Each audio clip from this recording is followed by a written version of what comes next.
Well, g'day folks, it's TK Tex here from sunny Brisbane, and today is Friday the 14th of May. I'm just on a couple of weeks holidays at the moment, got my mum staying with me, and basically I thought I'd bring you a look at my chosen helmet cam.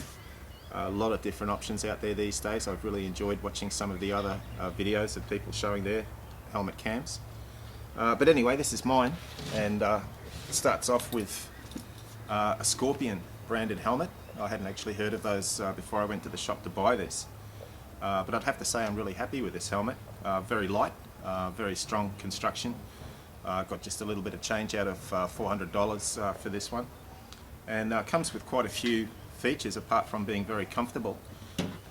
One of the features that you do have, you might notice there's a lot of padding and what have you within the helmet, and just under here, if you can see it, is a little red pump up button, so you can actually pump air into the cheek panels within the helmet, and obviously tailor that to your own needs and get a very snug fit. And there's also a little silver stud there that evacuates the air if you want to take that off or just loosen it up a little bit. But that's a really comfortable helmet, and quite happy with that as well. One of the other things it does come with too, which initially I thought was a bit gadgety, but not only does it work, but it's very comfortable and very effective. You actually get these little flip down visor within the helmet, and that's almost like one of those sort of fighter pilot things that comes down, very Top Gun-ish type of thing. But that works really well. I've been quite surprised you can leave the visor up at reasonable speed and get the breeze coming through the helmet. And as I have found quite a few bugs as well, of course. But that's a good little feature, and I'm finding that extremely useful. So basically what I did when I bought the helmet was I spent some time just cutting out a divot at the front here. Basically pulled out what I'm assuming is some sort of a breath guard to stop steaming. And just took an art knife, and hopefully you can see that coming up on the video there. Just cut out a little bit of a divot. Now there was already plenty of room in the helmet before I started, so I've got more than enough room in there. And as you can see, the sort of chin protecting part of the helmet is quite long. That's quite deep. I notice a lot of the other helmets, they tend to contour in very much towards the cheek. So this left plenty of room, and that turned out to be quite important. Now, the camera that I bought, and again there are a lot of options out there and probably lower cost options than this one, but I've been quite happy with the results of this so far.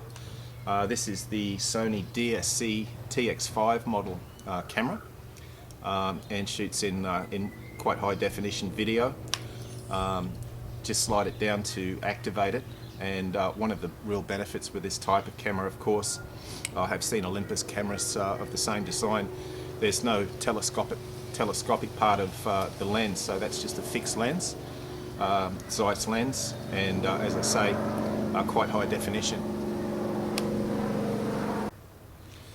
Now, like most of you, I'm using Velcro to affix the camera into the helmet, and that's probably angled at about the right angle. Unfortunately, with my first riding vlog where I gave you a look at Lake Mugra, I didn't quite have that angle properly at first, but that sits in there quite snugly, and because of the amount of room I've got to play with that, I can adjust the angle of that quite easily. And once you've basically set it up, it's in a standby mode with that little slider up. So again, I can simply slide that down to turn the camera on, and the control buttons here, you've got the power button, which is very small, fortunately, and then the on-off record button here, which is quite easy to identify even when you're wearing your riding gloves. And I guess the other concern I had was I really didn't want the camera to be pressing up against my nose or basically any part of my face, just from the safety aspect. For one thing, if you were involved in a little bit of a dingle, that would obviously be another thing that could possibly injure you. And secondly, I guess too, because that is a touch screen, and I obviously didn't want to be accidentally activating any of the menu icons with the tip of my nose. But again, because the helmet's so roomy inside, I can actually take the helmet on and off without having to take the camera out. I'll just pop that on for you now so you get an idea. And see, there you go. So looking down and just out of the corner of my eye, I can actually just see enough of the touchscreen to determine whether or not I'm actually filming it at about the right angle. Oh, and it's very much a corner of the eye thing. You don't really get to see a lot of detail. But for example, when I was testing it, I found that by looking down I could just sort of see the tops of the trees as I was riding along the street, so I figured that would probably be about the right angle. And again, even if you had to slightly adjust that on the go, just putting your thumb inside the helmet, you'd be able to do that.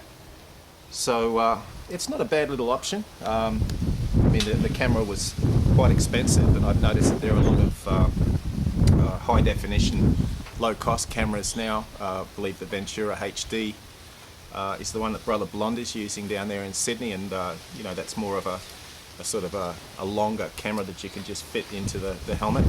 So there are other options around, and certainly I'd encourage people, if you're thinking about mounting a camera, to have a good look around on YouTube for helmet cams and just see the different options that are out there. But for now, and you know, for me, this is a good one. I guess one of the other benefits of having a camera like this inside the helmet is one, you can actually take the camera out. That's quite portable, and you can carry that away and go and do filming of whichever area you've been to. And it's self-contained, so you've got the microphone and everything built into it. You don't need any extra peripherals. I have noticed with some of the other cameras that you have to have, you know, a microphone boom and various other things to deal with. And again, with some of the cameras that are mounted externally, I guess you do pick up a bit more wind noise, whereas being mounted inside, you can simply pull down your visor and that cuts out a lot of the wind noise. So it's a good option, but it's only one of the options. But for now, and certainly for the foreseeable future, this is the one I'll be bringing you some of the sights of southeast Queensland with. Anyway, I hope some of you found that useful, and we'll see you on the next one. Okay, bye.